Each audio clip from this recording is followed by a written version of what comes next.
कैमरे पर एक दावा, ये आंदोलन पूरी तरह शांतिपूर्ण रहेगा। ये शब्द थे सीजेपी के संस्थापक अभिजीत दिपके के। दिपके ने दिल्ली पुलिस से अपील की थी कि प्रदर्शन की अनुमति बढ़ाई जाए, क्योंकि देश भर से आए छात्र शांतिपूर्ण तरीके से न्याय की मांग कर रहे हैं। धरने के मंच पर बड़ा सा बैनर भी लगा था, peaceful protest, Dharmendra Pradhan must resign. यानी संदेश साफ था, अहिंसक विरोध, लोकतांत्रिक तरीके से अपनी मांग रखना और न्याय की अपील करना। लेकिन अब सामने आई तस्वीरों ने कई सवाल खड़े कर दिए हैं। जंतर मंतर जहां शांतिपूर्ण धरने की बात कही जा रही थी, वहीं रात होते होते बैरिकेड्स पर चढ़ते प्रदर्शनकारी दिखाई दिए। पुलिस से धक्का मुक्की हुई, कुछ लोग चेहरे ढककर नजर आए। किसी ने मास्क पहन रखा था तो किसी ने रुमाल से चेहरा छुपाया हुआ था। पुलिस का दावा है कि प्रदर्शन के दौरान पथराव हुआ, जिसमें कम से कम 6 पुलिसकर्मी घायल हुए, जिनमें 2 एसीपी भी शामिल बताए जा रहे हैं। अब सबसे बड़ा सवाल यही है, अगर आंदोलन शांतिपूर्ण था तो फिर ये सब क्या था? क्या ये वही आंदोलन था जिसका वादा अभिजीत दिपके कर रहे थे, या फिर जमीन पर कहानी कुछ और ही थी? सीजेपी की तरफ से लगातार कहा गया कि उनका विरोध लोकतांत्रिक है, लेकिन सामने आई तस्वीरों ने बहस को एक नए मोड़ पर लाकर खड़ा कर दिया है। अगर प्रदर्शन पूरी तरह शांतिपूर्ण था तो प्रदर्शनकारियों को चेहरे छिपाने की जरूरत क्यों पड़ी? अगर मकसद सिर्फ न्याय की मांग करना था तो बैरिकेड्स पर चढ़ने और पुलिस से टकराव की स्थिति क्यों बनी?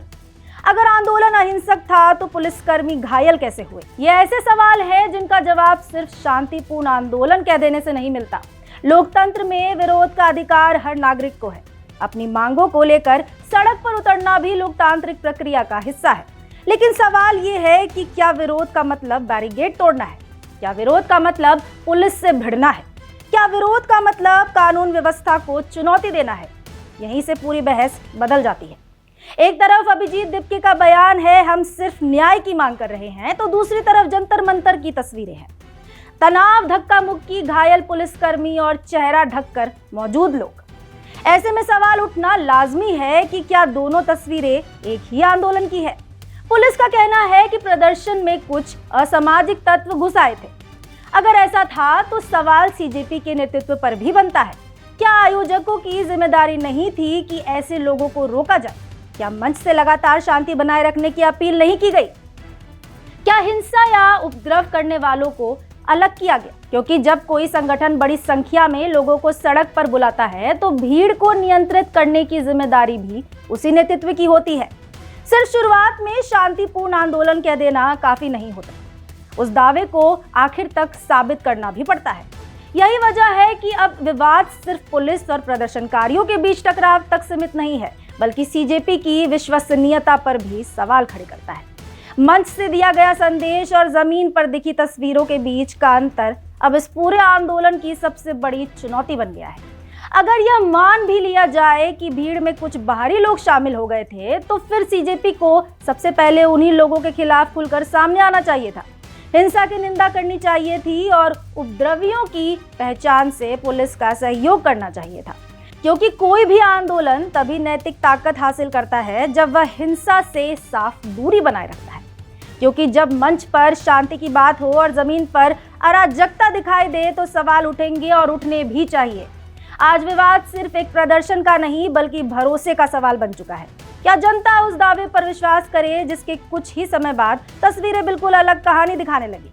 क्या इसे सिर्फ भावनाओं का उबाल कहकर नजरअंदाज किया जा सकता है, या फिर यह आंदोलन अपने घोषित रास्ते से भटक गया है? किसी भी लोकतांत्रिक आंदोलन की सबसे बड़ी ताकत उसकी नैतिक बढ़त होती है। जिस दिन कोई भी आंदोलन हिंसा, धक्का मुक्की या टकराव की तस्वीरों से पहचाना जाने लगे, उसी दिन उसके मूल मुद्दे पीछे हटने लगते हैं। और शायद जंतर मंतर पर भी यही हुआ है, जहां चर्चा शिक्षा व्यवस्था, परीक्षा में गड़बड़ी और जवाबदेही से हटकर अब कानून व्यवस्था और हंगामे पर आ गई है। अब सवाल यही है कि क्या यह वही शांतिपूर्ण आंदोलन था जिसका वादा किया गया था, या फिर पीसफुल प्रोटेस्ट का दावा सिर्फ पोस्टर और भाषणों तक ही सीमित रह गया?